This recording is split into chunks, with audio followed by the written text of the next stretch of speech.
deur 'n baie sterk vrou.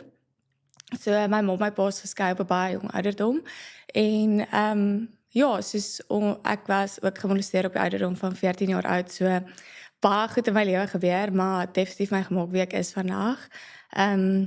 Ja, ek dink in graad 9 het ons getrek Bloemfontein toe en dit was net na die molestasie gewees, en ja, dit was nog vir my moeilik om in te pas. Dit is mos maar 'n vreemde ouderdom vir 'n meisie om soos nuwe vriende te maak en waardeur ek gegaan het, was iets waardeur almal gegaan het nie. Ja. So dit was regtig vir my moeilik om soos my emosies en net myself regtig weer te vind. Ja.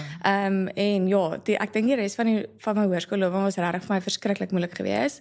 En na hoërskool het ek gaan studeer, onderwys gaan studeer, maar ek het net 'n 2 jaar onderwysbeurs gehad en dit is hoe ek opgeëindig het om te besluit om internasionale modelwerk te gaan doen, om my eie studies te kan bekostig.